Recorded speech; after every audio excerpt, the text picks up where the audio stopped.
Hi, welcome to Unique Parenting. I am B. Moise, and today I want to talk to you guys about the summer and setting a summer schedule or summer routine. Now, some of us travel during the summer and some of us do not. Some of us have activities going on, such as camps or other things that, that kids are looking forward to. But what about your home, right? Like, what does that look like during the summer? For us, the summer doesn't really look any different than the school year because I maintain the same schedule. And the reason I maintain the same schedule is consistency is king. I love consistency. I love routine. I like the ritualistic effects of it. I don't know. I like my routines. But I also like the predictability of it. And my kids like the predictability of it.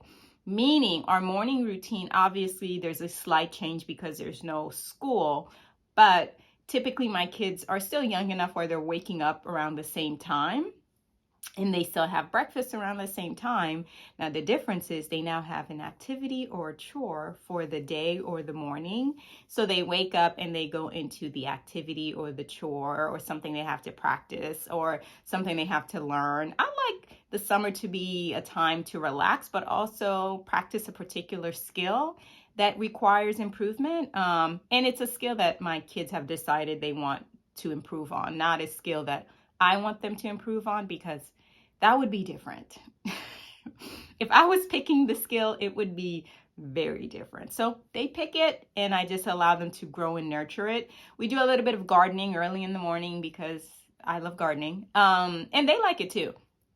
So that's kind of like our morning routine where it's the typical wake up time followed by a chore of an activity of some sort. Well, after breakfast.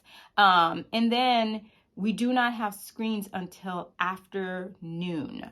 So screen time starts at 12 o'clock at the earliest at our home, simply because that's how we manage it.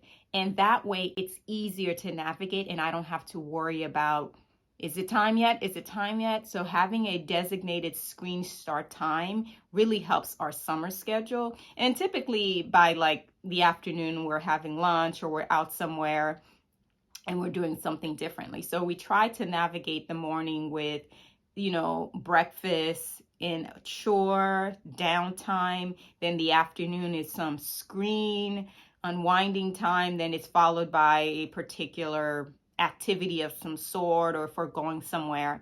And that's if we're not traveling. If we're traveling, it's a completely different schedule, and I'll create a traveling schedule for you as well. But if we're home and we're doing, regular staying at home summer stuff, and that's also in the absence of camps if we're not also going to camp. Because if we're going to camp, it would be breakfast, camp, gone all day. But again, the screen time still works the same, where screen starts after the activity. We don't like to start our day with screen because we'll be on it all day and it will be very difficult to pull off. So that's kind of like the summer, because it's usually how do I navigate the summer and screen at the same time. So if you have a designated start time for screen and also a designated end time for screens, it works out well. I guess this turned out to be more of a summer screen schedule than a summer schedule. But that's basically our summer. Like, it's the same as our school year, with a minor adjustment to possibly having a little bit more screen time, which means it starts at 12 as opposed to starting at 3:30, which that would be the typical school year. And no matter what, they still only get 2 hours per day. So it really doesn't matter how long you're awake, you still will get just 2 hours. And that's just, again, I go by the recommendation guidelines.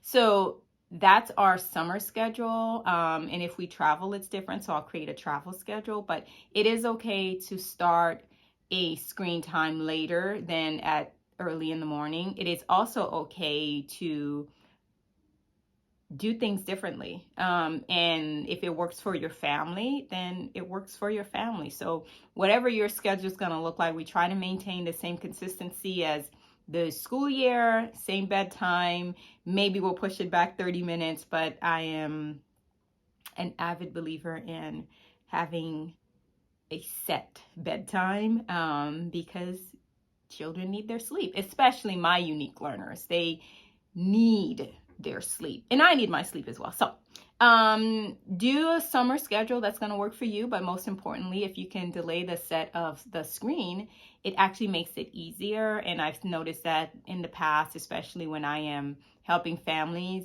when I've pushed back the screen time to having a designated start time, it's really helped families a lot in the summer. And it's also something that you can practice in the week, during the weekends as well. So you can start that sooner rather than later and just see how it works for your family. So in the meantime, I want you all to enjoy your unique parenting journey with your unique child.